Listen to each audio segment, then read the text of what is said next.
Morning, good afternoon, and good evening to everybody from those around the world. I want you to enjoy a happy Friday of September 16th of 2022. I am your host, Bray Capone. So this is going to be our second podcast of this week. I should have done it last night, but we got something busy in our hands other than doing this, but I have plenty of time to do this right now, so let's go to the topics that we're going to talk about. Um, and also, later on in this podcast, we're going to have join a very special guest. We're going to have to talk about the Formula R factor, and which that's going to be on the very last topic of this podcast. First two, you already know what the story is about. It's always about DGRN, but sometimes we're going to talk about things are not related to DG. So, with that being said, just getting the water bottle ready.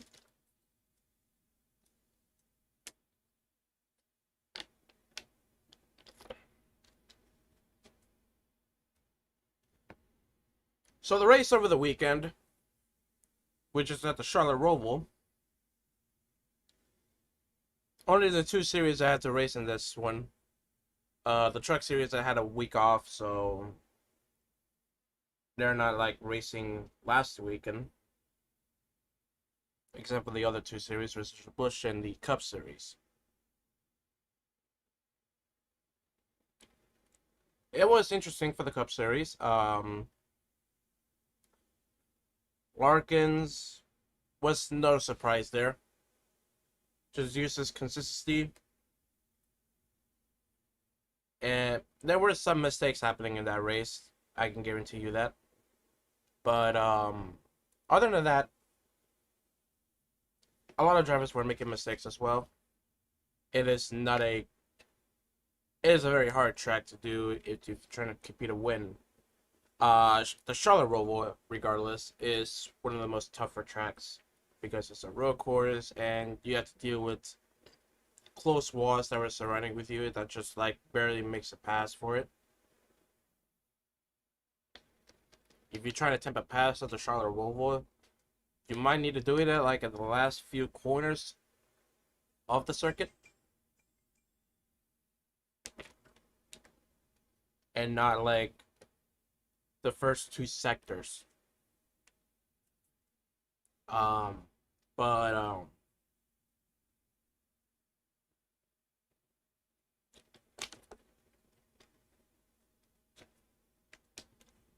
there was some good racing. I can guarantee you that. Um, the Busch Series has more racing to it, but it's like I said, it's not a good track to try to compete at, but it's what you got to do though. So and and that's how simply how Rainbow Gasquet get the win at the Charlotte Roval for the Busch. Um, there were many winners to take a deserving win at the Busch Series. Most of them is either between Rainbow Ray and Silent. However, Silent Volcano, on the other hand, was struggling during the race.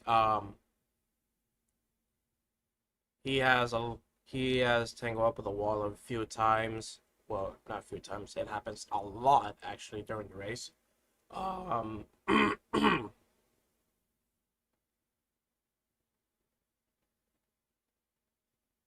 and it wasn't going well for Silent Volcano throughout the race. I think he only won stage two, if I may remember. Bless me. Um,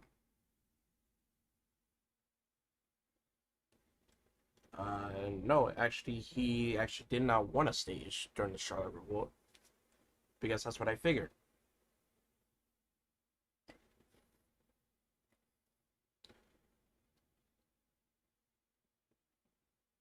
Um, the stage winners during that race were Rainbow got taken for stage one and Red Capone for stage two, and in the third and final stage, Rainbow got taken for the race win. Silence was Silent was third, second, and third on those stages. And it was pretty obvious that he was struggling throughout the race.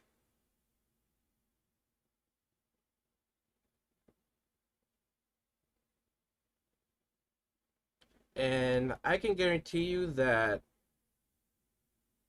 before this before the race even happened, the points coming into that race, Simon was like about 10 points behind me.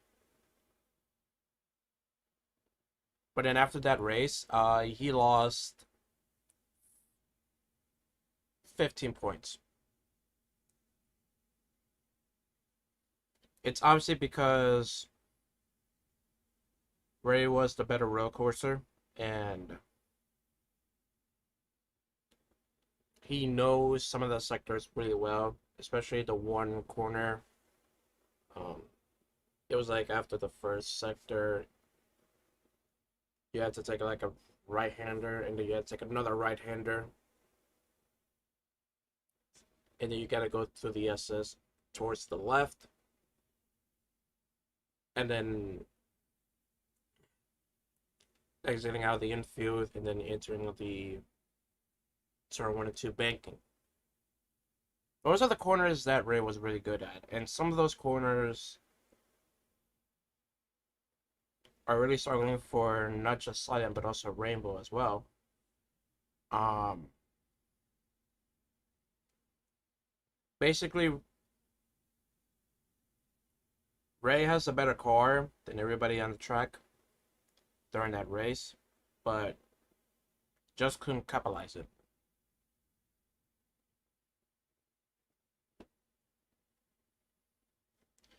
It was not to say that Rainbows got taken would be the guy to go up with a runner-up finish, but he makes less mistakes.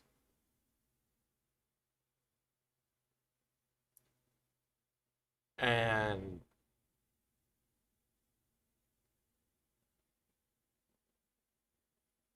severely, he makes less mistakes than Son of Volcano during that race.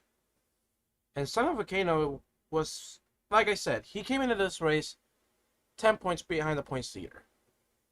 After that race, he lost 15 points. So now the gap is 25 points now.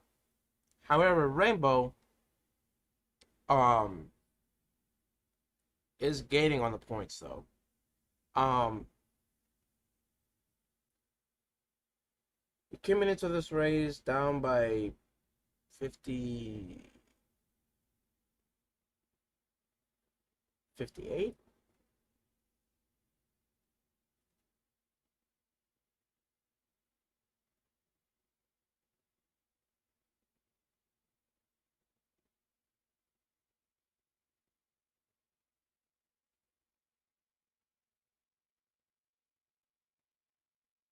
I don't know.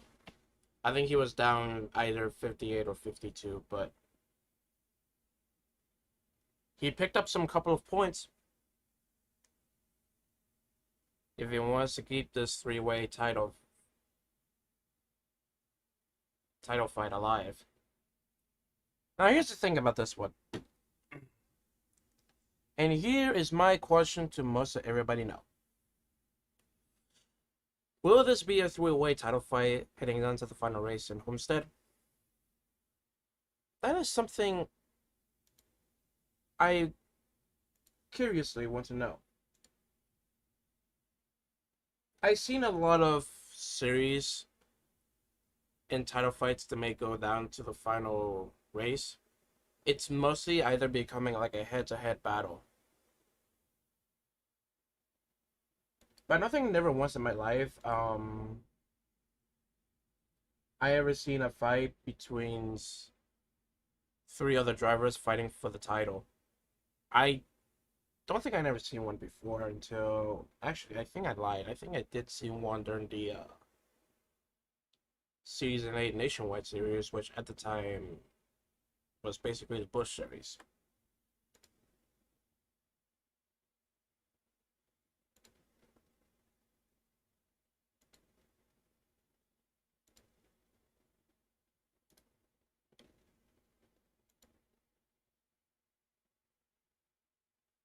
So if it may go down to a head-to-head battle,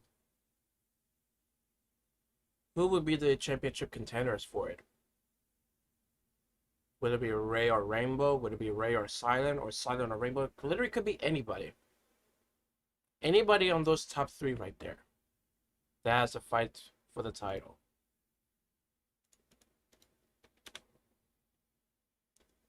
Um, but regardless, however,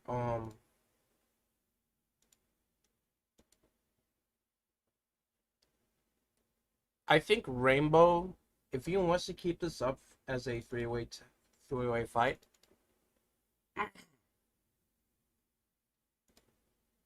then you either need to do something for the Dega race, and I believe the Texas race is after this. If I'm ready to check.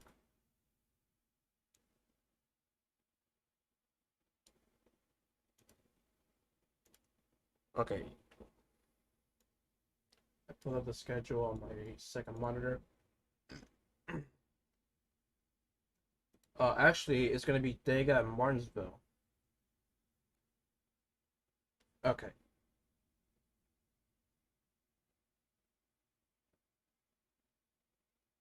So Rainbow needs to gain like a couple of points if he wants to make this happen down to the final race. But he's quite in the back, but not really far as the other three drivers who are nowhere near of the championship fight. Those drivers are Michi, Garlic, and Hydra,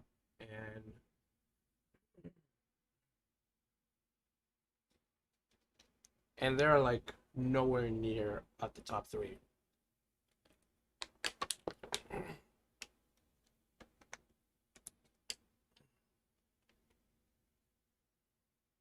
Michi was in this race as well, but he only gets about, let's see here. He only picked up 16 points during that race. That's not good enough. Because the gap between him and Rainbow, which is basically for third in the point standings,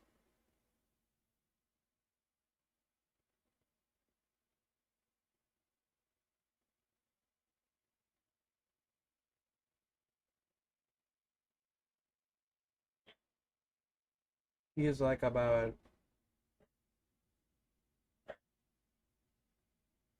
147?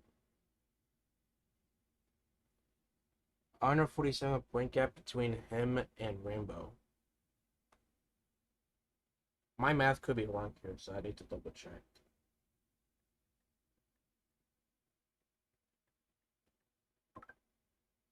Yeah, I was right. 147.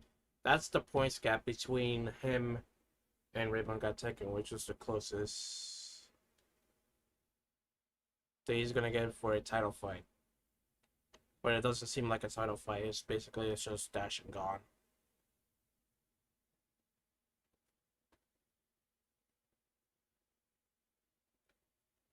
Silent, let's think about Silent for a moment.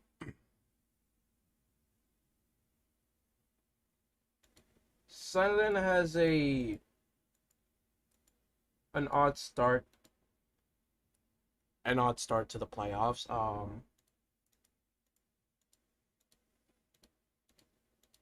He was running decently well during the Chicagoland race for the playoffs.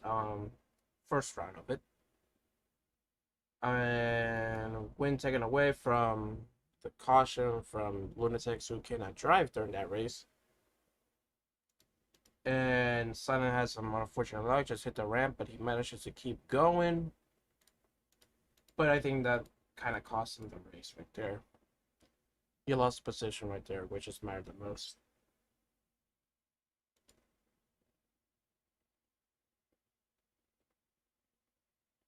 Bristol, Bristol, Bristol.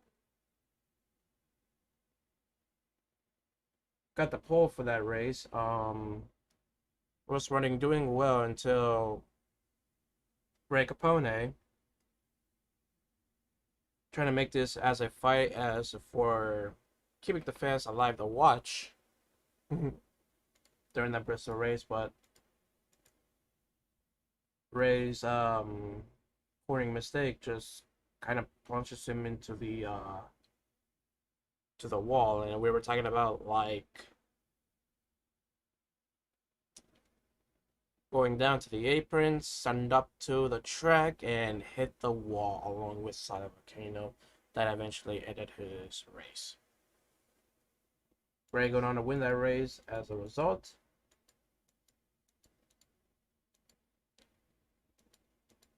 And then, like I said about the Charlotte Roval, Rainbow did not race really well. Not Rainbow, Silent. Silent did not race really well. Rainbow ran a perfect weekend, kinda. He got the pole, one stage 1 and one stage 3 to win the race. So things are not looking good for Silent Volcano, though he is second in the point standings. But he lost 15 points during the Charlotte Roval race. So with this weekend with the Busch having an off week, and then we're getting ready for next week at Talladega.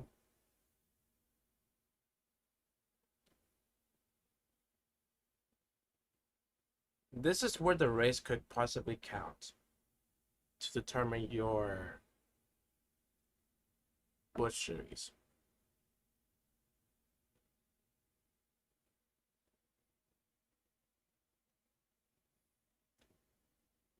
So basically, it's a kind of like a do or die for Silent and Rainbow.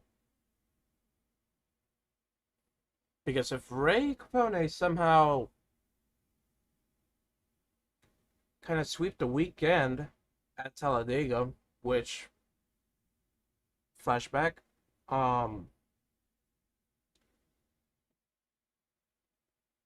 Ray has recently won the Dega Spring race, so he is the slight favorite to win that race as well. But anything can happen at Talladega. We all know about the track really well. It's everyone's favorite track and the most feared NASCAR tracks of all time. And this is basically where the underdogs can make out the noise. And it's going to be happening at this one plate race at Talladega.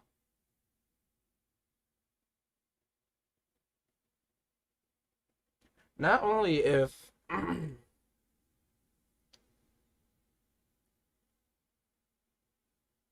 actually, I don't even know.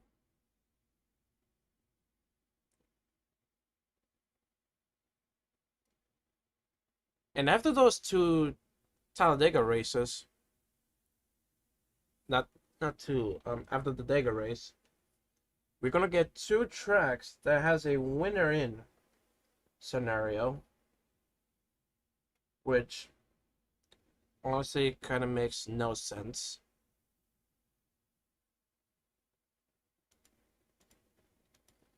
So at least what I heard of is that the win and in scenario is if you win a race, you probably lock yourself for the title fight at Homestead, that I assume.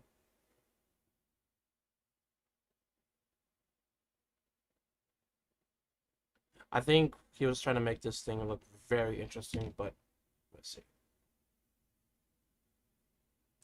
If Ray somehow gets a perfect weekend in Talladega, he could possibly run away with it. Just slightly.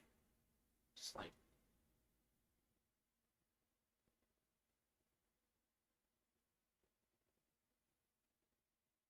So, that being said, with the Busch Series having an off week, let's go talk about the Busch. Or not the Busch, the Wrangler Truck Series.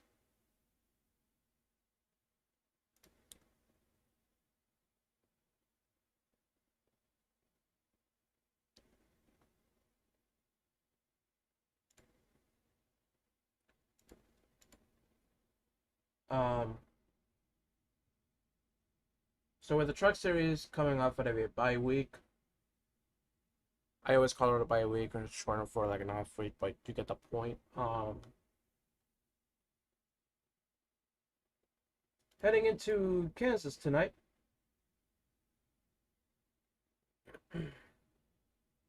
which is at like somewhere around 10 o'clock Eastern Standard.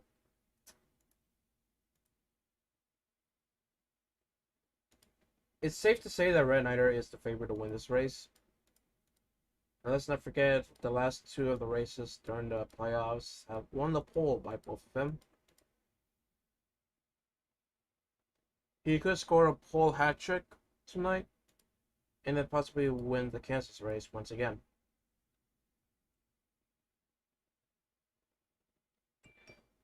And it's good to keep up with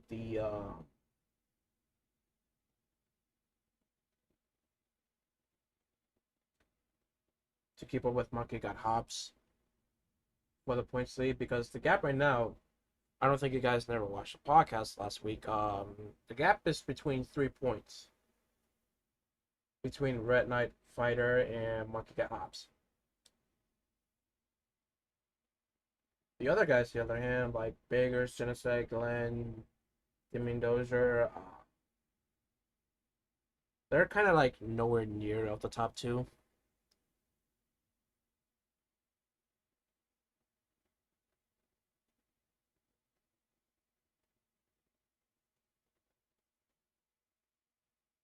So tonight is going to be really interesting because Red Knighter Fighter needs to win tonight. Trying to get some solid points out from Monkey Gun Hops to take the points lead.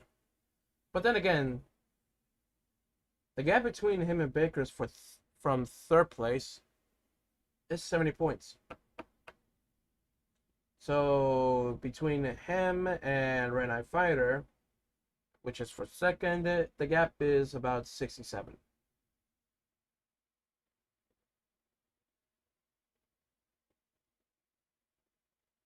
So basically, for those who are in the top five, like Glenn, Genesect, and Bakers, Red Knight Fighter, and Mikey Hobbs, they can like sweep a race to get them back in the post, to get them back in the Wrangler Truck Series championship fight. Will it happen tonight? Well, we'll just see.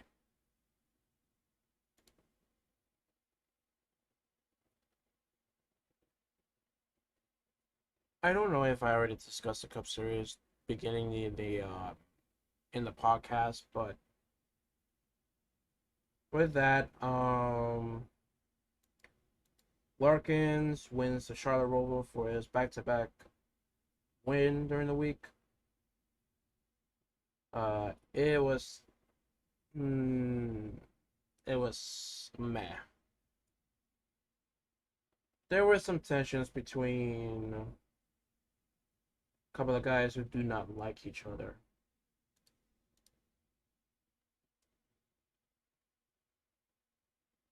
HP and Windows does not got along as teammates. Larkins and HP having their own thing. Not to do with racing, but it's something to do with negotiation. Um, Something like that. Windows, however, he's kind of on the brink. And I hate to say that, but he's really kind of out of the brink of being out of this championship fight, but we're just only down to 3 races in. And then the next track would be Kansas, a track that Windows is actually favored for, but it's an oval race, so anything can happen at Kansas. So Larkins could probably pull out a hat trick for the 3rd week in a row to win 3 races. The only driver who did it recently is Ray Capone in the Busch Series. Wins from Iowa, Nashville, and New Hampshire to wrap up the Busch Championship, regular season championship, not the whole thing, basically.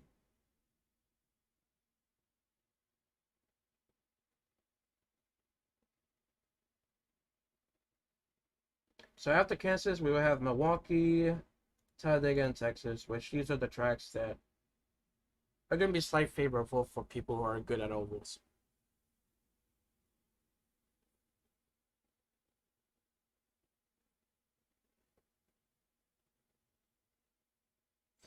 So one of these guys needs to bring out a noise in the Cup Series aside Larkin if they want the title hopes alive.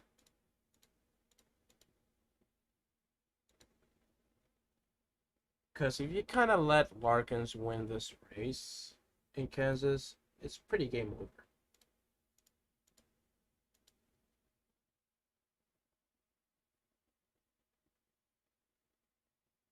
But yeah.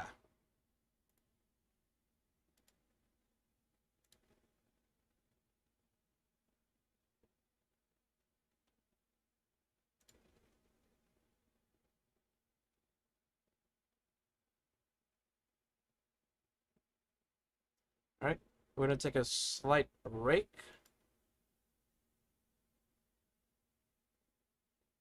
And we'll be back shortly.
having trouble difficulties at the moment.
Okay, we managed to get things going now. Alrighty. So, with our guests not being here just quite yet, so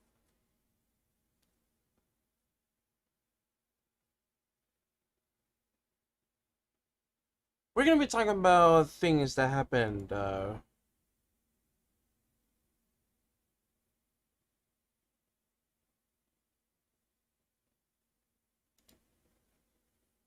Oh wait, hold on.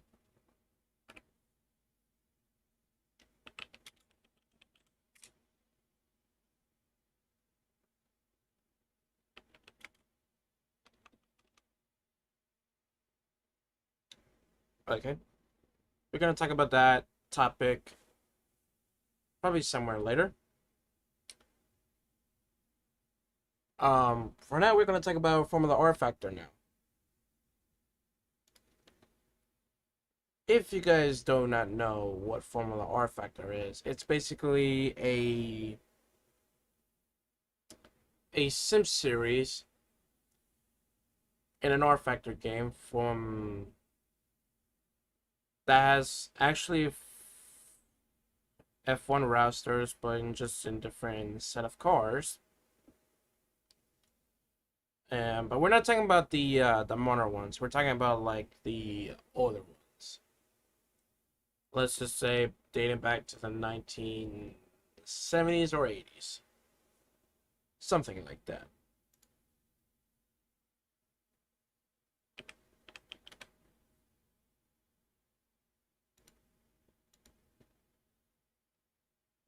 So with the 1979 Formula One World Drivers' Championship standings,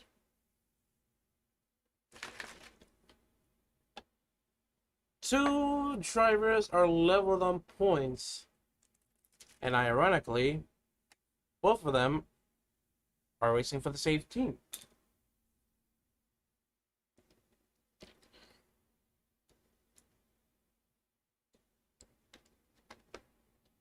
This is specifically we're talking about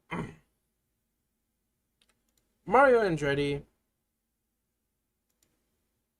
and Riccardo Patrese.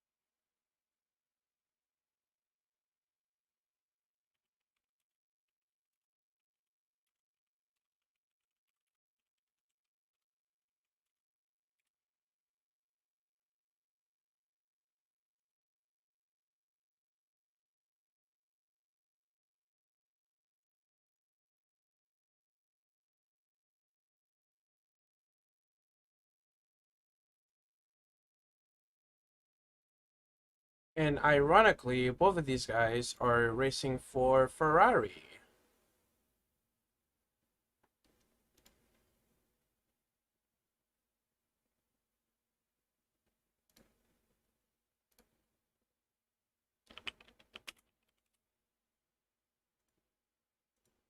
Ferrari is known to be one of the most successful teams in Formula One, dating back.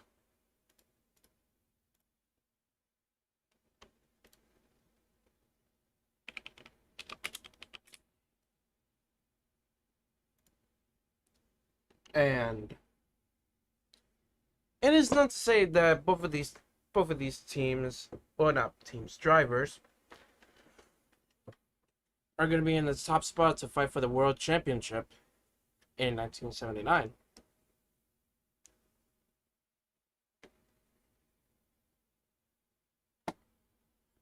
However, there is this one driver I'm actually eyeing on during that time, was Chris Amon, racing for Ligier.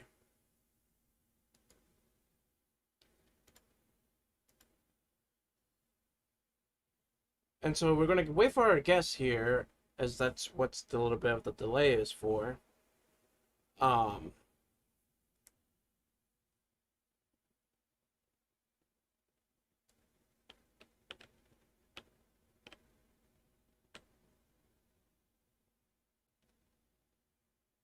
and ladies and gentlemen, there he is.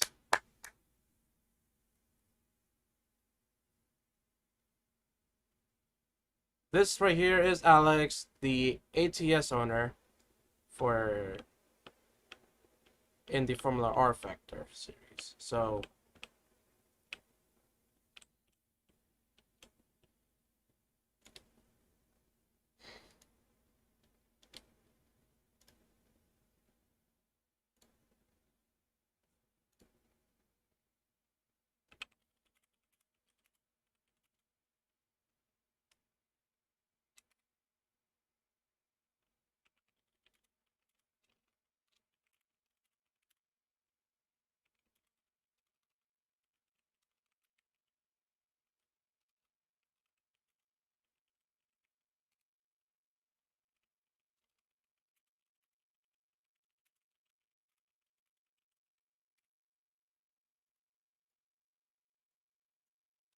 ladies and gentlemen, this is Kirby, or Kirby, I guess you could say. But we call him Alex because that's his actual name. Um, he is the team owner for ATS, which is the which he runs by the Renault, which he is now in the call.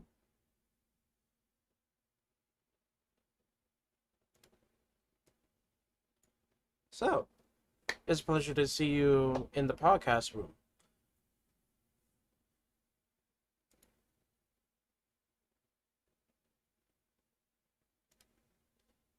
So let's go ahead and debrief about ATS over the season.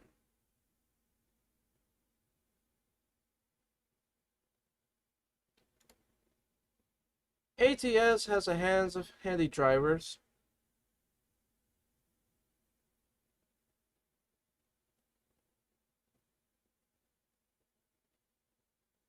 Runs by Nelson Piquet and Elios did Angeles. I'm not sure if I said that right, but it's not like I could give a damn about it. But or where are they at the moment? Elios says, well, to be honest, Elios has not been doing solidly great this season, but Nelson Piquet, the Brazilian, only has 1 point to his credit. Um,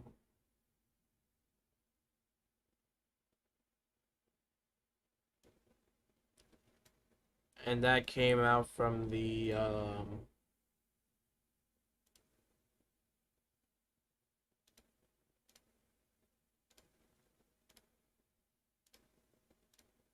honestly, I don't even know where he got the points at.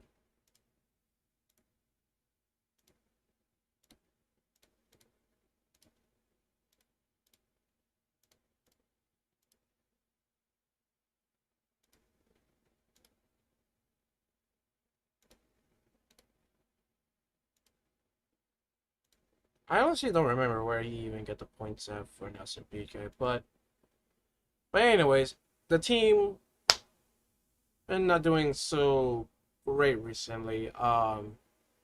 Are you thinking that you're looking for research and development,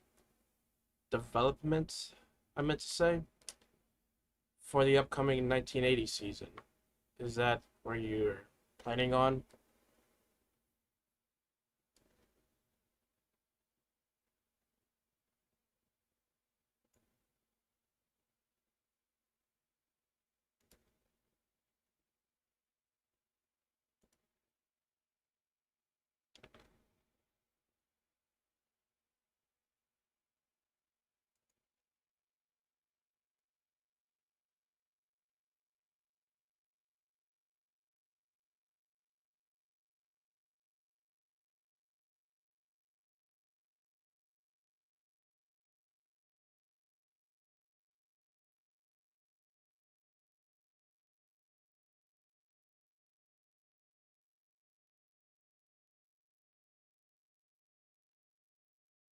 Yeah, yeah, that is also interesting.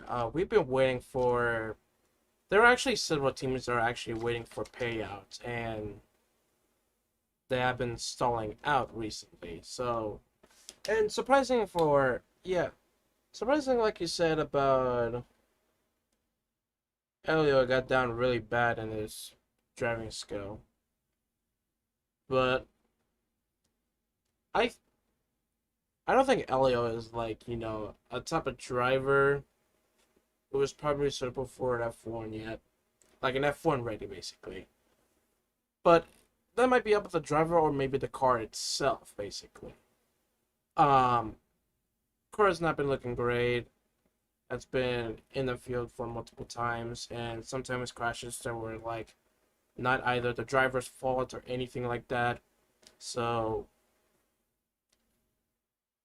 but do you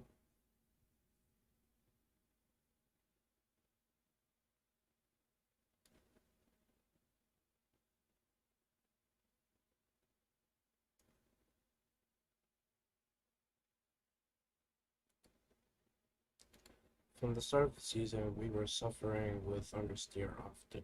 Okay, that's interesting.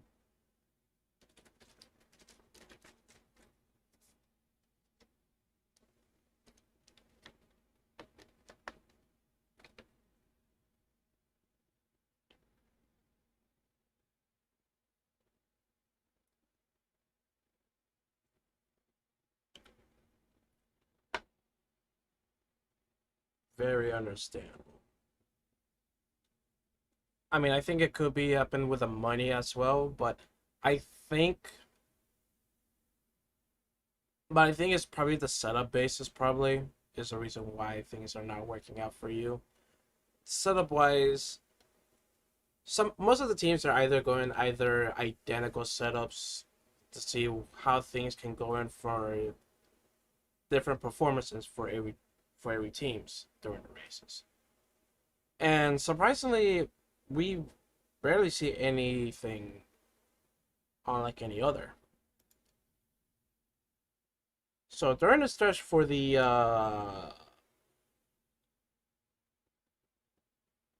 so once the payouts are coming out, are you thinking you're either looking for a new driver, a new lead driver that could possibly like can either get some more points earned for the team, or you think you're just gonna lock this driver grid for 1980?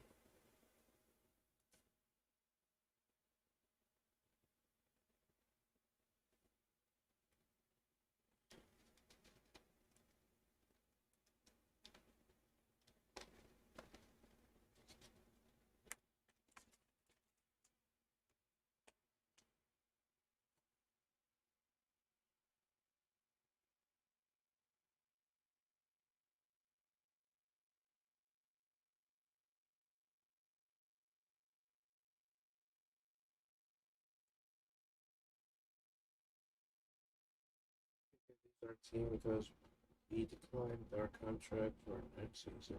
Yeah.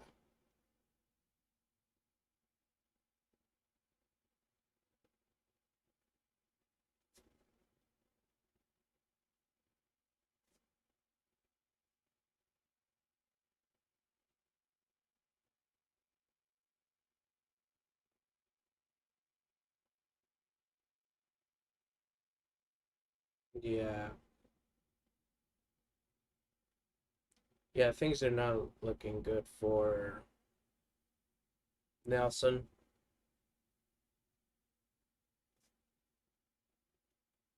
He probably wants to go to another better team if he wants trying to compete some points at least.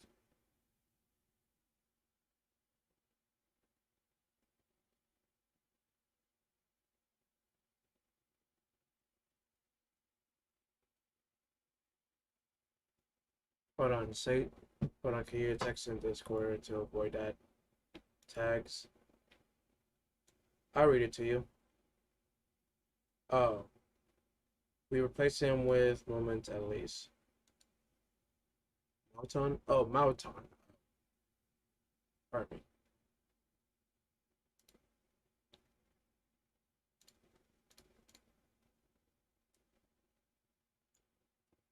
Alright. So there is a gridlock for ATS at the moment, but there is no guarantee that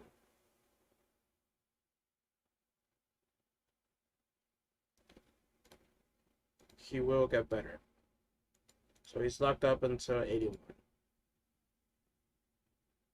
Now the other thing is about ATS, it's maybe not wrong with the car, but maybe what's wrong with the engine. Because you guys are running with Renault supplies from it, and Renault, the engine itself, that's been not doing great recently.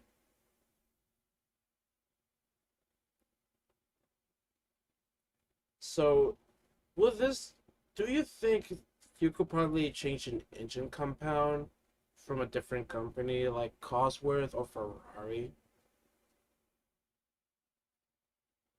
if you want to like get back in the contention of getting points?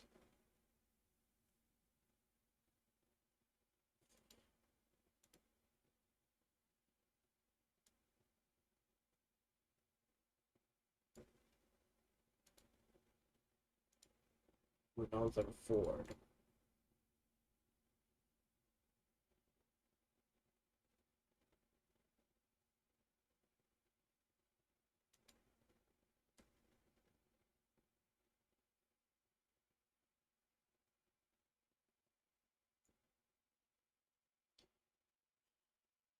None of them give you guys any better results, but it's but from the way I look at it when I see the races, it seems like Renault get the worst of it.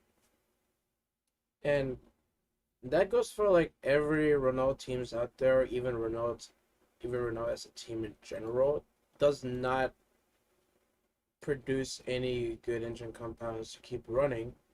Instead of like finishing the race, they just either finish it somewhere mid race. And it is not looking good for Renault as a whole. So there's gonna be like some teams that are going to be ditching out the Renault contract and probably find a new engine company somewhere elsewhere.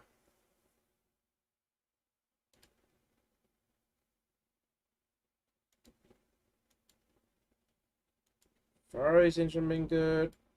Ford's engine been good.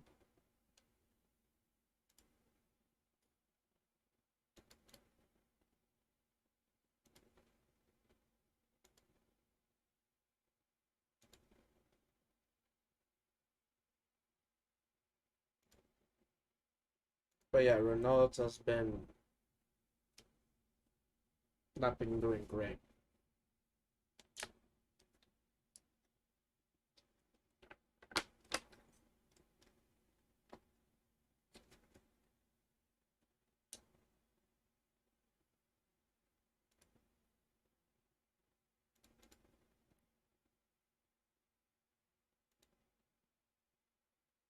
Oh yeah, and the Alfa Romeo. Yeah, I forgot about the Alfa Romeo.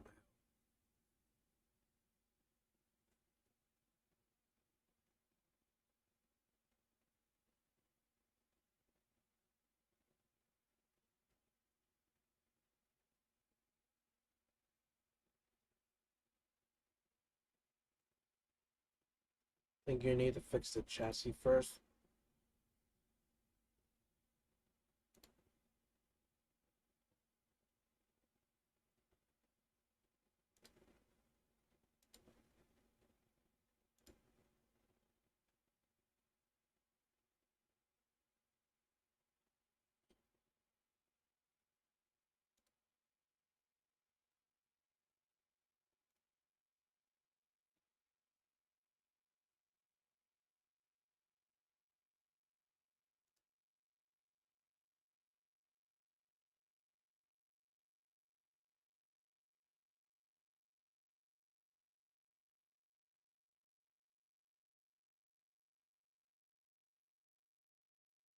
So if you guys want to fix the chassis. So since we're approaching the final two races of the season with the title fight being online between two drivers and potentially third if anything goes wrong with those two drivers. And then the final race at Monza could be a great showdown. Do you think you could have a late push to get more profit out of the payouts?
Ladies and gentlemen, this is ATS owner Kiribai. The German company for Renault just only have one low point, just only ahead of teams like Wolf and Replicate and Autodata.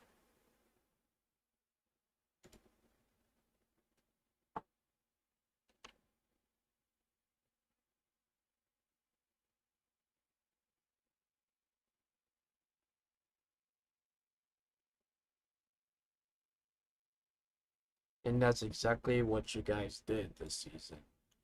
Just only one point, and that point had to come out of Nelson Piquet.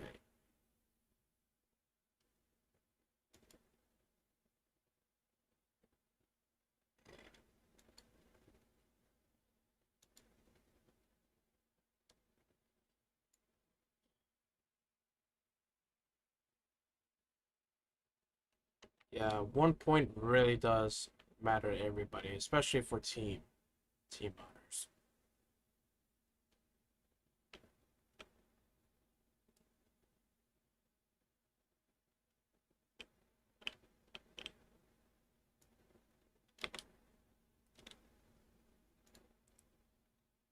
Alrighty. Do you have any more questions you'd like to ask about how the season is or anything else add to it for the next season?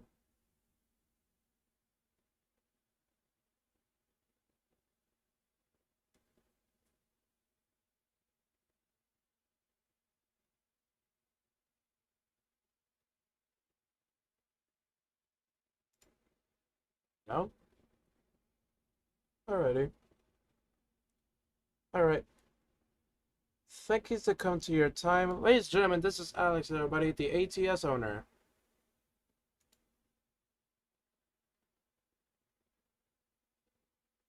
thank you to come by with us and take your time. I really appreciate it.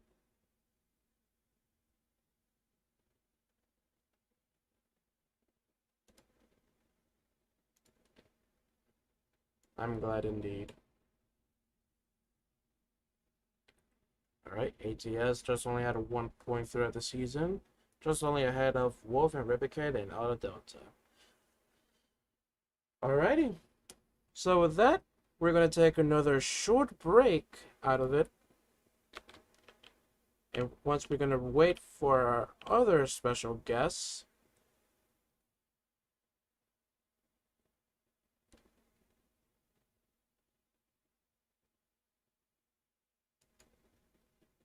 How about another ride to the highway?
Alright, ladies and gentlemen, we're going to have to wait about 30 minutes or so.